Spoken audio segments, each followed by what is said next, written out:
Plusieurs agents, membres du syndicat national des personnels de santé, réunis en assemblée générale.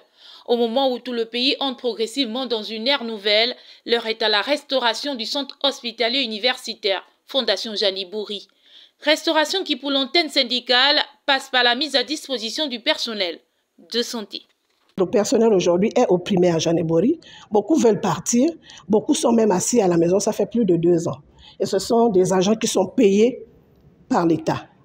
Voilà, ils sont assis, mais ils vont dans les banques toucher leur salaire pendant que les services sont vides. En ce moment, nous sommes en sous-effectif dans les services.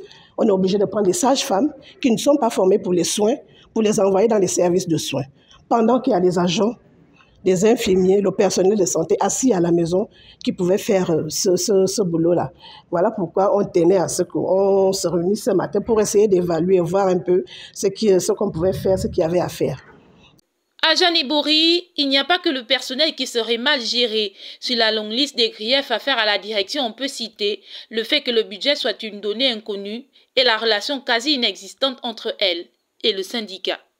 Il nous avait dit tout simplement que Jani-Bouri est une structure qui est attachée à la présidence de la République et donc il ne devrait pas y avoir de syndicats ici. Voilà, Jani-Bouri avait un statut particulier. Donc, Jani-Bouri ne peut pas avoir des partenaires sociaux, Jani-Bouri ne peut pas avoir des syndicats. Ça ne doit pas exister à Jani-Bouri. Nous ne savons pas pourquoi.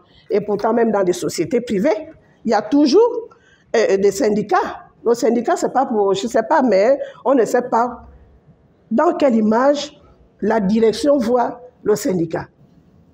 En tant que le syndicat vient, c'est pour travailler, pour qu'on ait un partenariat, pour qu'on puisse voir ce qu'il y a à faire ensemble, mais eux, ils ne veulent pas du syndicat. Voilà des fonctionnaires d'État qui ne demandent qu'à travailler dans de bonnes conditions. Et ce serait possible avec cette restauration, un changement de paradigme au sein de Jani-Bouri qu'ils attendent depuis longtemps et qu'ils voient de plus en plus envisageable dans le contexte actuel.